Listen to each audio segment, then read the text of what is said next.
IFM News. IFM News. IFM News. Lokal.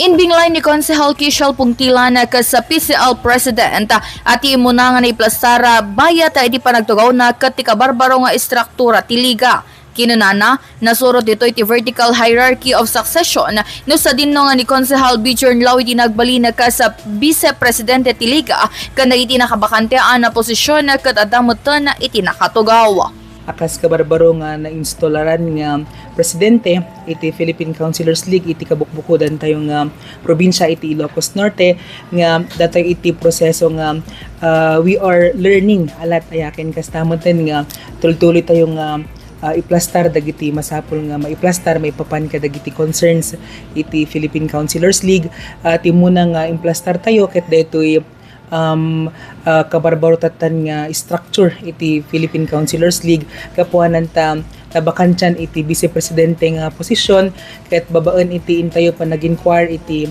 national iti PCL ket sinurot tayo kung kunatay nga vertical hierarchy of succession kapuanan ta ti si Maruno kanya ket iti Secretary General iti Konsel iti Lawag City ni Apo Konsehal Bjorn Lau ket naipangato isuna iti kabarbaro nga Vice Presidenten ken kastamuten nga si Maruno dagiti mod lang dadumang executive officers iti PCL ken kastamuten nga deji na bakantian nga may isang board of director ket addamutan iti may isang nakapagtugaw kadayjay ngem numampay daytoy kabarbaro tatta nga kunatay nga position dagiti na elektaran lang nga PCL Ilocos Norte officers tatay bulan ti Setyembre tatay tawon 2025 haan tayo pa nga nakapagsapata when keta naka-schedule iti panagsapata kini Apo Gobernadora Cecil Araneta Marcos iti sumarsarunong aldaw.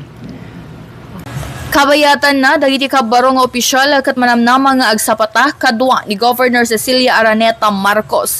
Iti sabali abangira sagon kan pungtila na inapang pangruna na nga ornusan dagiti concerns wenno problema iti Philippine Councilors League wenno PCL.